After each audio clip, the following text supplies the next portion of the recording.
Every week on the show, we have an amazing artist from the underground music scene, and everyone has been incredible. This week, we have LouSkylar. Thanks so much for coming on to the show. Well, thanks for having us. So what is your music style, and why do you like that sound? It's sort of electronic pop, indie electronic pop, and I think between the two of us, we've stumbled across it. So it's really been sort of a combination of I come from sort of electronic dance music sort of roots, and Jess really comes from sort of folk and indie. So we've kind of brought the two styles sort of together.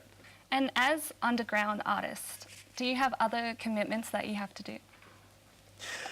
Yes, is the short answer.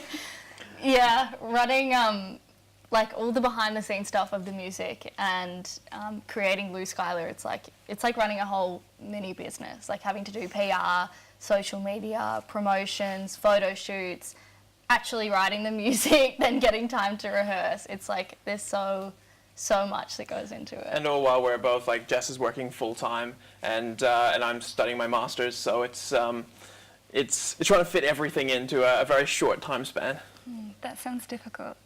And so how did you two become a duo? Well, we took a music production class together, and we decided to work on an assignment after getting inspired by someone else's piece. We thought, we'd both love to do something like that.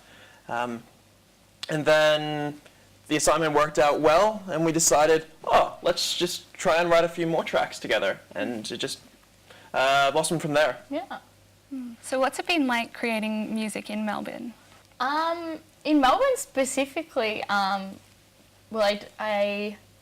don't know what it'd be like creating music elsewhere, but I think our process is it's been quite different from what I was used to. So I was an acoustic folk writer, and I would just, write with my guitar in my bedroom. And then when Nathan and I started working together, he would write the instrumental, do all the cool beats of it, send it back to me, then I'd write some of the melody and the lyrics and get a feel for it, and then send it back to him, and then he would keep writing it, and then we'd just sort of collaborate from there, sending stuff back and forth. So that process has been totally new, I think, for both of us. I'd say the biggest part about Melbourne has been the connections and the vibrant scene here. Coming from sort of up around Byron Bay and Brisbane, it's good, there's a lot of creatives, but when you come down here, you've got a much wider range of networks that you can explore. So that's been, I think, the biggest thing for us. And how's it been creating your single that's coming out soon and your EP? Well, the single was actually the song that we first wrote together. So that was the one we worked on for just a music class. And there was sort of no real expectation when we recorded it. We weren't a duo. We didn't know if we would release it or anything. And by the time we actually recorded it, I think it was the first time we'd hung out outside of class. So it was a totally new experience. But it was, yeah. It's been a process, but as Jess alluded to before, it's been very much sort of I write a little bit, Jess writes a little bit, I write a little bit, Jess writes a bit, and it sort of evolves until a point where we go, now we're done with it, let's rewrite it, and then that generally turns into the final product. Would you have any advice for people similar to you who are up-and-coming artists? I think probably just go for it. It's one of those things that we got given some great advice at one point that said, don't be precious. I find, for me personally anyway, I wanted to get the perfect sound, the perfect piece of music before I put anything out. But it's really, you put it out and then you start getting feedback and you only get better and better and better. But also, don't be afraid to put a team behind you. It takes a village to raise a child, as they say.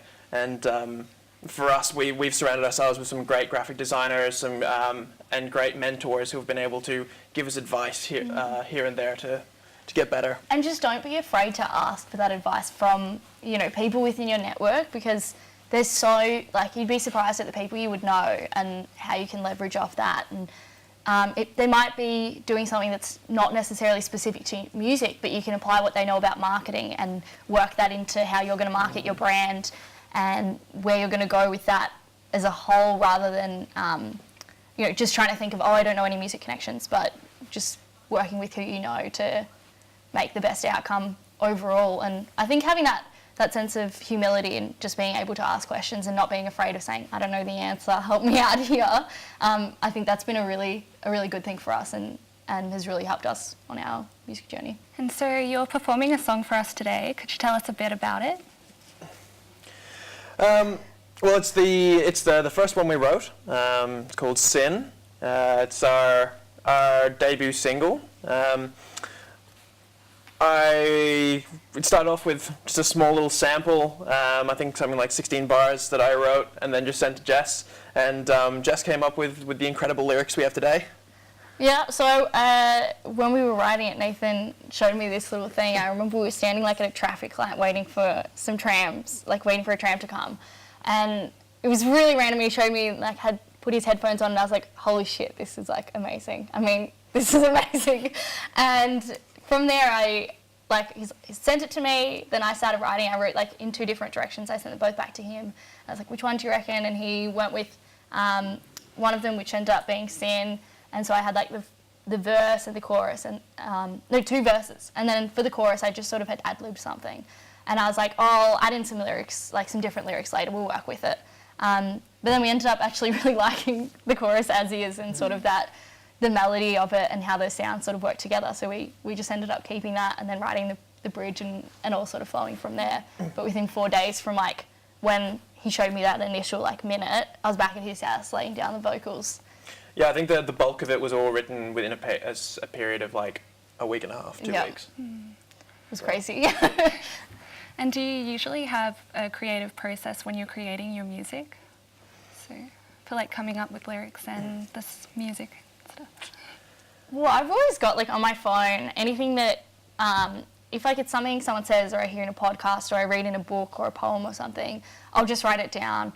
And in a sense, I sort of have to be disciplined. Like when something like that comes to me, you think you're going to remember it, but you don't. And having something like that to reference back, be it in notebooks or just like literally in notes on my phone, is so helpful. Because then when it comes time to writing, I've got all these ideas that are sort of floating around in my head of I've got a bit of a concept already there, and then I can just apply it to, you know, what the rhythm needs and fix it to the song.